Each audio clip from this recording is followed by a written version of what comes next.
அனுப்புங்க, கொஞ்சம் ஷேர் பண்ணுங்க. நம்ம தொடர்ந்து பல வீடியோ போட்டுட்டு இருக்கோம்.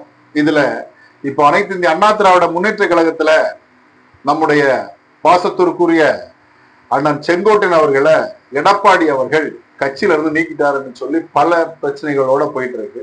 இது எதனால எப்படி அப்படிங்கறது அவர் செய்தது சரியா அப்படிங்கறத நம்ம கொஞ்சம் அப்படியே கொஞ்சம் அலசி ஆராய்வோம். ஏன்னா கட்சியை வழிநடத்தணும். இப்போ ஒரு அனைத்து இந்திய அண்ணா திராவிட முன்னேற்ற கழக கட்சியை வழிநடத்தணும்னா அதுக்கு பல பல விஷயங்கள் இருக்கு. அம்மையார் புரட்சி தலைவர் எம்ஜிஆராக இருந்தாலும் சரி, ஜெயலலிதா அவர்களாக இருந்தாலும் சரி, ஒரு கட்சியை வழிநடத்தோம்னா சும்மா கண்டுக்காம விட்டோம்னா யாரு வேணாலும் எதை பத்தியும் பேசிட்டு போயிடுவாங்க. அப்போ அங்க ஒரு கட்டுக்கோப்பு வேணும், ஒரு கண்டிஷன் வேணும்.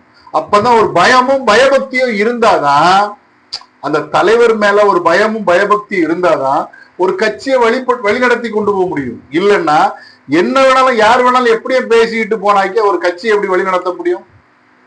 அது நம்ம அண்ணன் சீமான் மாதிரி உள்ள கட்சினா பிரச்சனை இல்லை. அனைத்து இந்திய அண்ணா திராவிட முன்னேற்ற கழகம் மாதிரி ஒரு கட்சியை வழிநடத்தனா அங்க நிச்சயமாக பக்தியும் பயபக்தியும் இருந்தாதான் அனைத்து இந்திய அண்ணா திராவிட முன்னேற்ற கழகம் மாதிரி ஒரு கட்சியை வழிநடத்த முடியுங்கிறது எடப்பாடி அவருக்கு நன்கு தெரிஞ்சிருக்குன்னு நினைக்கிறேன். அதனால அவர் ஜெயலலிதா